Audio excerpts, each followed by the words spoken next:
Hello and welcome again. This is the second video of my instructional video services. Last video we were focusing on what to focus on as a striker, and today we're talking about what to focus on as a defender. Um, so both roles are really important. As a defender, you try to focus on defending strikers, and as a striker you're focusing on killing defender spaces. So as I run both type of accounts, I thought it would be a great idea to talk about defending also, like we did in the last episode, for striking. um, Again, this is like seems like a weird layout to you guys. This is my MP layout. Like I talked about in the last video, this is a looted resource refund base slash upgrade base, just to make it simple for me to upgrade buildings and stuff. Yes. So, of course, you can say defender bases are like the vice versa of striker bases, but I think it's not really the case. Okay. Today I want to divide this video in a few sections again. We will also talk about which nation would be great and which wonders. These two topics I forgot completely in the strikers episode, so I would like to add it now for the strikers. Which nation would be great? Of course, it would be the German nation, because you get the damage boost, the Titanic Fury, and wonder-wise, you would go with you would have three wonders, which would be great. This is the Colosseum, then the building for the Blitzkrieg, as the Brandenburg Gate, and the scan building.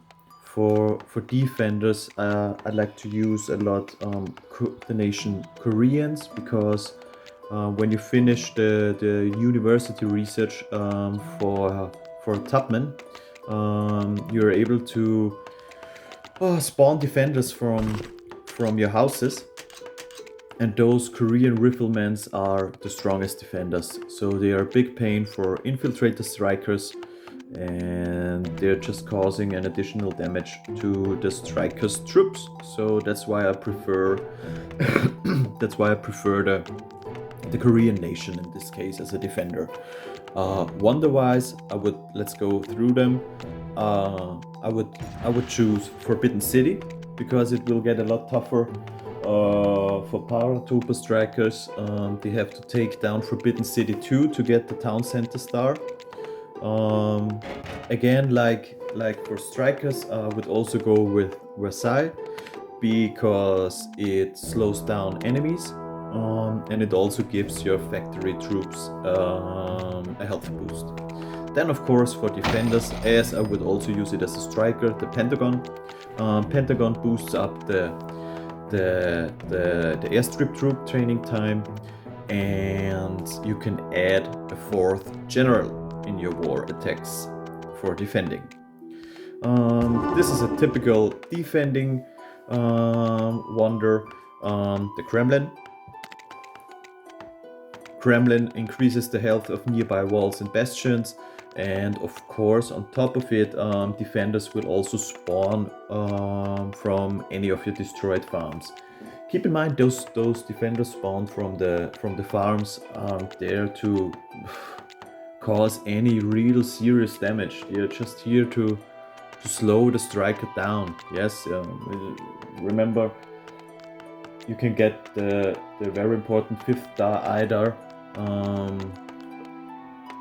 for the quick victory. Yes, and everything is slowing them down. So this is, in my opinion, a really good building, and it also affects nearby walls and bastions. What do we have here? The Unisphere. I like to use it as a defender because it spawns troops from your coalition army. but only when the building gets destroyed. This again, these troops aren't here to kill any striker, they're just slowing them down, and slowing them down is a good thing. Slowing them down means also your defenders have more time to spawn from the bunker or rocket arsenal, yes? And then of course, Acropolis, I also recommend this a lot because it speeds up the troop spawning, which is in the radius. You can see the radius here. So if you place this, I will show you my war layouts later on. You see the tank depots are marked now green. If I turn them away, they will not be affected. And then of course the probably best info age wonder for either striker or defenders is the Hermitage Museum. It adds another slot for your museum. Building wise, let's talk about buildings. Buildings is pretty easy for a defender. Max them all. Max all your defensive buildings first. Your defender buildings, your tower buildings, max all of them. On top of that, you can also max the economic buildings, of course, and also your farms, because a higher farm has more hit points. More hit points means the striker needs more time to take it down, and this again slows the striker also a little bit down, so he gets slower. Your defenders have more time to spawn, and more defenders spawning means more damage for the strikers, troops, etc, etc. So this is really going all hand in hand. So you can see the highest possible farm is level 26. It has hit points 30,000, and these are my last two I'm upgrading currently. They only have about 26, so it's 4k difference. I would say it's worth it, but at first focus on your defense buildings and then add the economic buildings. Okay. Of course, walls are also important for a defender. So are all the traps. Yeah, they are massive. I know nowadays we are having issues with attack helicopters, so most of the traps are getting useless. But I'm really optimistic. PQH Games will nerf them even a little bit more. I have the vision of using an attack helicopter more as a support troop and not as a main attack troop.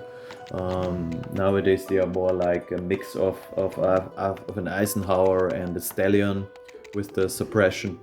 And though they are nerfed, they can still be very overpowered in my humble opinion. Please, all of what I'm saying, don't take anything for granted. I'm just a random guy from YouTube who loves to play this game and shares his vision about different topics. Okay? And then again, as a striker, of course you have to max your embassy in order to gain maxed coalitions. The council, we talked about it in the strikers video, is also, yeah. I mean, let me have a look. This is what I have for war. Let's check the roster. Again, nothing special. It adds another DST, defender spawn time, and a little bit of defensive tower damage, but nothing what really is crucial in my humble opinion. Now I want to spend a little bit of time with you guys for museum, what to focus on. Yeah. I'm talking to you guys from the view of an info age defender, and what to focus on. As a defender, you have to ask yourself, what do you want to defend? There isn't really a way to defend all styles with only one museum. So it's really important to do the spy properly on war planning day, so you can check out what the enemy is actually using. Yeah. which kind of troops are they using, yes? So I will give you some hints and tips that are working really good for me and will give you some flexibility. And I hope this will also help you. Okay, so for instance, we have what kind of strikers do we have? At first, we have those infiltrator guys. Then we have paratrooper combined with heavy tanks, paratrooper, town center snipers. Then we have those T-style attackers. Those are the guys who are super fast with only fighters and tubelovs. Then we have the bomber strikers. Then we have strikers who are heavily relying on generals. They are using the Eisenhowers. Then sad but true is we have the attack helicopter strikers. I also found a way how to defend them properly, or at least to slow them really down. Yeah. I want to divide this up to the defending this style or defending the other style. So here's what I'm running. Okay. For the weapon artifacts, you have the possibility to decrease enemies troop health. Okay, so I always have one set of armor set, and I only want to decrease enemies fighter or bomber hit points. Okay, so again, like in the striker video, you can see I was looking out for 2 lines fighter hit points, invading fighter hit points, and 2 lines bomber hit points. In this case, I got really lucky and got another invading paratrooper hit points. Second is again, I have another one I can show you later. Again, bomber hit points, fighter hit points, and right now I have 2 lines of invading heavy tank hit points. Whereas the other useless nowadays, this was back in the good old days where I have to defend heavy tank and fighters, and here I have another pure invading fighter and bomber hit point artifact, but right now I'm running a little bit of invading heavy tank stuff. So this is the kind of a really important part. The armors. That's the part of the game where you need different sets of armors. Most of the time I run two of the same kind. So we were talking earlier about what kind of attackers are you facing in the battle. Right now I have equipped. I'm sorry. With the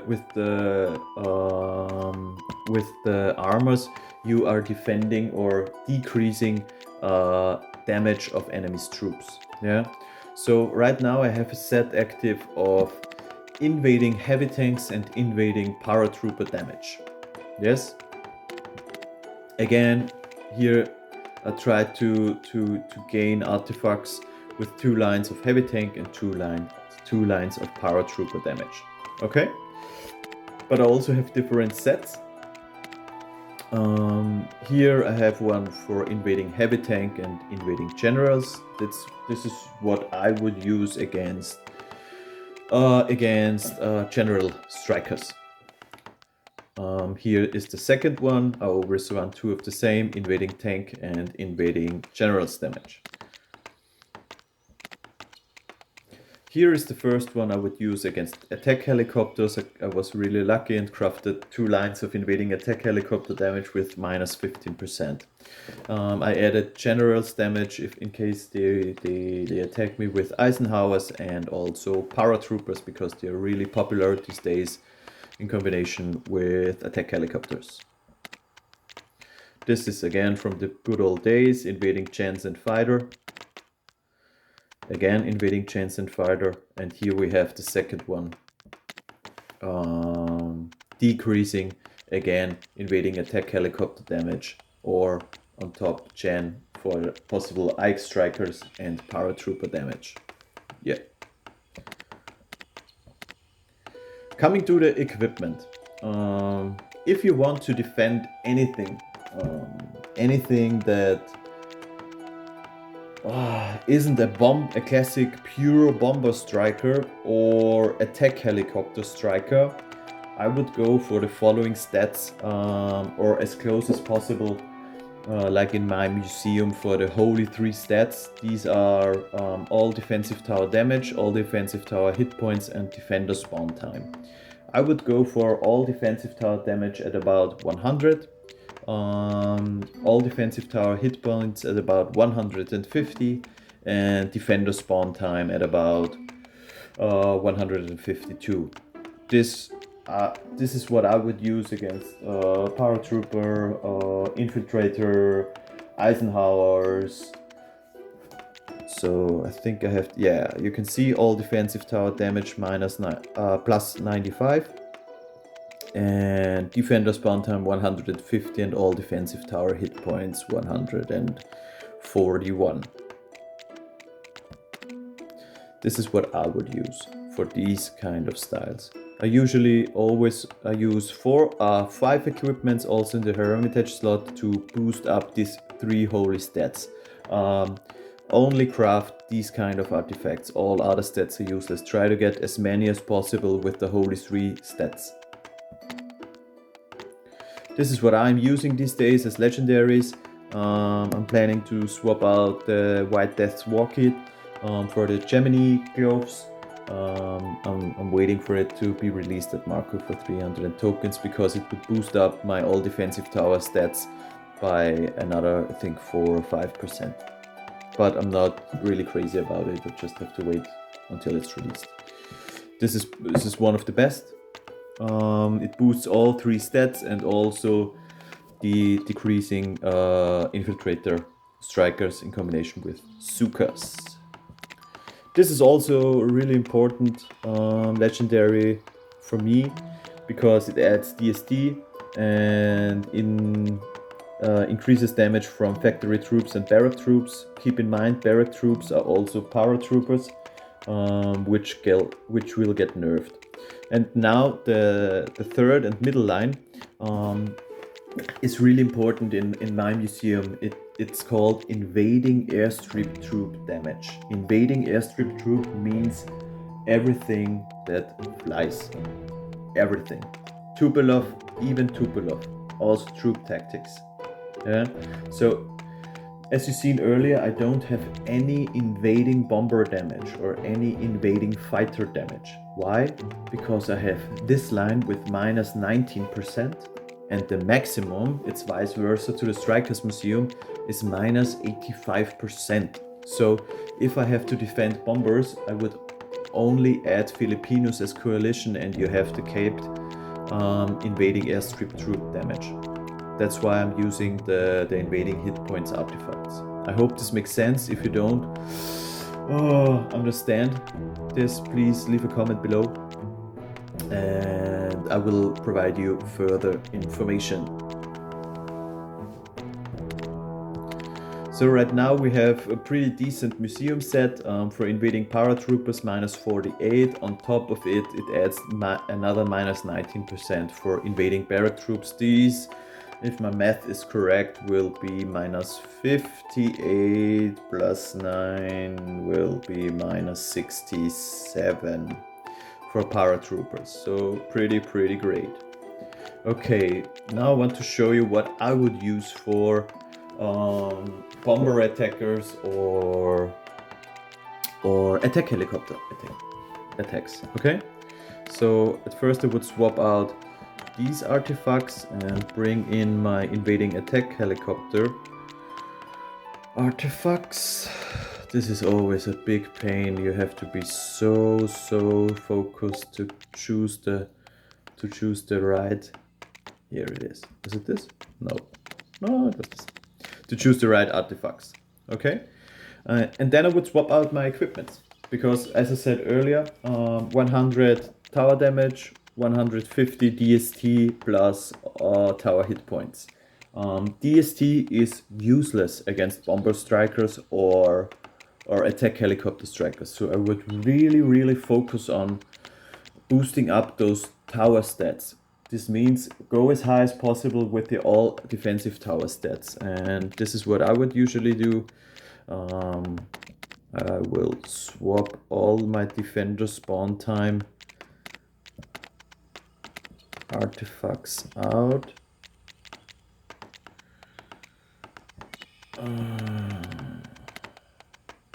No. Oh, this is good.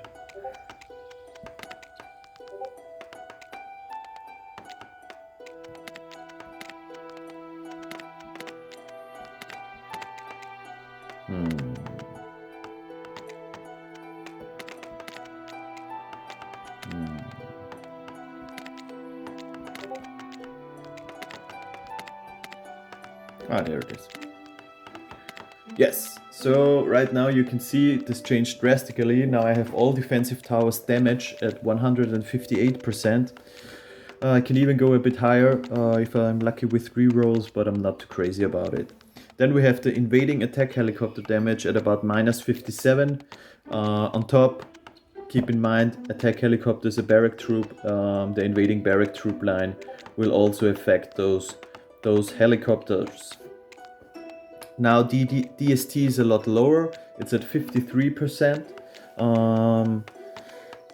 but it doesn't matter against attack helicopters because they kill all enemies with the suppression. And then the all defensive tower hit points at 156%. Yeah. Yeah. Looks good.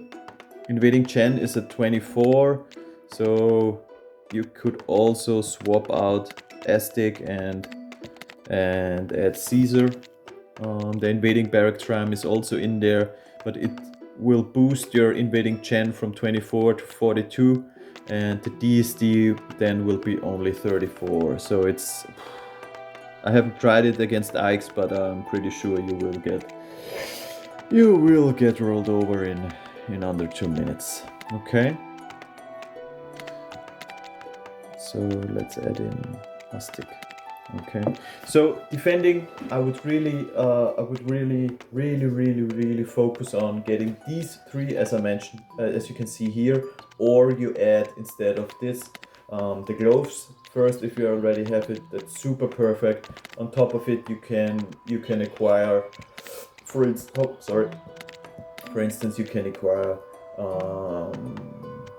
the Caesar state, but it's not really mandatory. If you have Aztec, Abu symbol, and this or the gloves, you're set for defending. They are the best artifacts. Don't get foolish. They released some other defender artifacts lately, but they are crap in my opinion. They have really low stats and are not worth the tokens, or if you want to buy it with real money, your money. Yeah. So, as I said earlier, I'm just a random guy from YouTube who has a ton of fun playing this game, and these are my experiences, these are my opinions, they work for me, so this doesn't mean it will work for you. Now I want to show you for the last but not least, I want to show you my two main war base layouts. As a defender, I would always suggest to have a time waster layout. If you don't know what is a time waster layout, it's also called open layout. It's just a weird order of buildings that maintains to slow your enemy down. So if you're pretty sure you're facing a time war, this is the layout to go for you as a defender. You can also try it out in a pretty easy war where your alliance is pretty sure to win this battle. You will find out that your enemies will have a hard time to gain the quick victory, and they will struggle. Also keep in mind that's always what I'm trying to do as a defender. Your fort, your town center, your stronghold and Pentagon are not in one line. Why? Because the opponent can drop his main troops. Let's say if they are all in the middle of my layout, he drops his main heavy army in the middle and they walk just right through if you have a field stronghold or pentagon. Yes. So I just try to put them around a little bit. And of course, Acropolis, try to get as many spawning buildings inside. Here I have the Kremlin, this boosts my walls around it. Also, Forbidden City and City Center are not too close to each other. On this side I have my gens, and on this side I have my Pentagon. So yeah, there's always a weak side on your layout, but I think I managed to do a good job. Here again, big thanks to my great buddy Master Wubu from T-Star. Well, we worked on this layout together and it's been working really good. And this would be just my... oh, sorry. Oh, what would dominations be without any bugs? This would be my regular war base layout, so yeah. Try to get your air defense a little bit deeper. So bomber strikers will have a hard time. They have to fly over machine gun towers, they will suppress them, and he would need in this case to go for this. Oh, there's also this, that's a bad. So they are really good protected. Here again, of course I have these two in one line, but it's a more of a close space layout, but the stronghold is there and the pentagon is there, so just keep in mind to not have them in one line. So lots of talking from my side. I think we covered them all pretty good. I want to thank you for the kind responses on the what to focus on striker video. I hope the defenders will like this video too. If you like this video, please subscribe or leave me a comment in the section below. Let me know what you guys are also interested into, and I will think about it, and maybe your wish topic will be the next video. So guys, I want to thank you and have a nice day. Stay healthy in these crazy times, and all the best for you. Bye bye guys.